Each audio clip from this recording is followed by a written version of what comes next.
Thank you, Mr. President, and colleagues. I rise at this moment on behalf of the Legislative Women's Caucus, the caucus of mothers, sisters, daughters, grandmothers. I'm a proud Bubba to 6 wonderful grandchildren, some of whom have experienced the hatred of anti-Semitism unbeknownst to them that it existed even as youngsters, hatred and bigotry that many of us, I would suspect most Jews, have at some time or another in their lives experienced.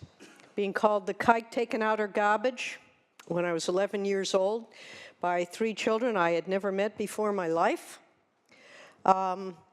This is a problem that doesn't seem to go away.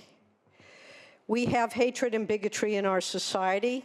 We have people who succumb to the worst of their fears and their ignorance and their intolerance to bring out the basest in us. We saw that at Poway. We saw that at Tree of Life. We've seen that in Sri Lanka. We've seen that all around the world. But I rise today as a Jew because anti-Semitism is a scourge on humanity that has gone on for thousands of years. I rise today as a Jew and as a woman to recognize and reinforce the fact that only 70 years ago, a demagogue named Adolf Hitler persuaded people, human beings, that Jews were a plague on the world, and together with their acquiescence, murdered 6 million Jews and 7 million other people, from gypsies to people who were homosexual, people who didn't look like the great Aryan race. And so we're here 70 years later, and yet anti-Semitism hasn't gone away. So I would like to just focus a little bit on what happened 70 years ago, because as the good senator from Sacramento reminded us, people mock the fact of the Holocaust. I have seen people who had numbers written on the insides of their arms, and I will tell you one of the reasons that the Nazis, in their inhumanity, did this is because in the Jewish religion, being marked is an act against God. So you won't see too many Jews who have tattoos and all. It was a symbol of disrespect. So the Germans, just to make sure the Jews knew that they were less than human, put numbers on the insides of the arms of Jews who went through the concentration camps.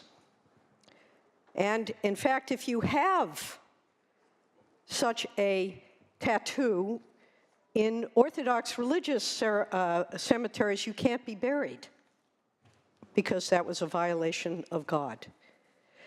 So there were exemptions given because, of course, these were not people who chose to find themselves tattooed with numbers. And if they were fortunate enough to survive the prison camps and the inhumanity they suffered, the last indignity that they should ever have to suffer was not being able to be buried with their families in the cemeteries of Europe. So, a reminder, the Nazi regime targeted all Jews. Russia killed over 1 million Jews. My ancestors had fortunately left Russia during the pogroms, another spirit of anti-Semitism that happened in the late 1890s and the early 1900s, and I would submit that a good portion of the Jewish population in this country came during that period of time. So my family was lucky to get out, but not all my family got out.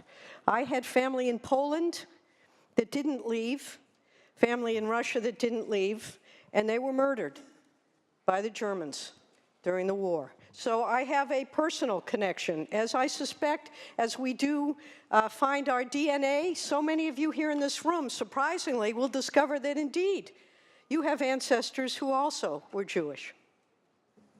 Because we're all one humanity. And the fact that we forget that is part of the reason we need to remember it here today. So, not only did they target Jews, but they particularly subjected women, both Jewish and non-Jewish, to inhumane treatment and abuse. Women made up 2 million of the estimated 6 million Jews who were killed in the Holocaust.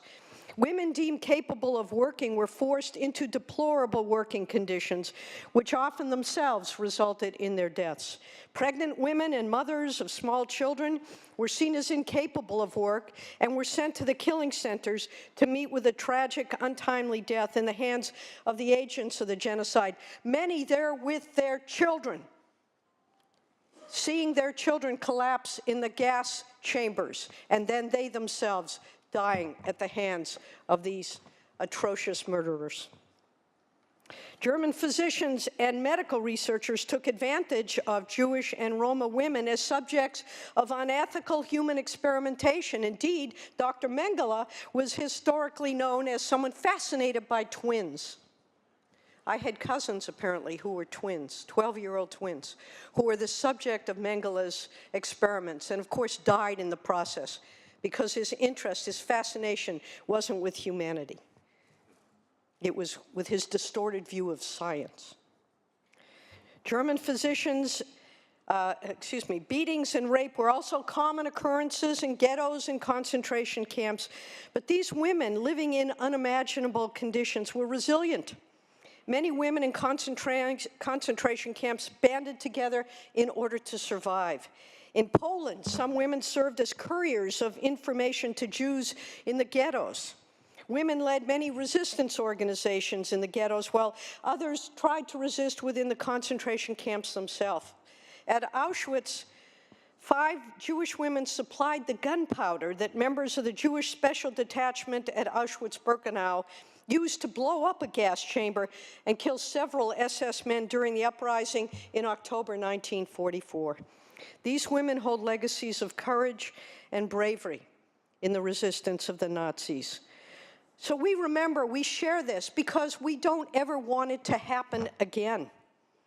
The Nazi regime and those like it are not unfortunate accidents of history. If we do not stop the hate, the intolerance, the fear that exists in our nation and in our world, we will repeat this kind of event, and we will choose the Jews as the first group to hate. We are better than this. We must be better than this. And on behalf of the Legislative Jewish Caucus, on behalf of the Legislative Women's Caucus, as a Baba, as a mother, as a daughter, I ask all of us to join in and not just support this resolution, but to act in the spirit of compassion and love for all our fellow human beings. Thank you, Mr. President.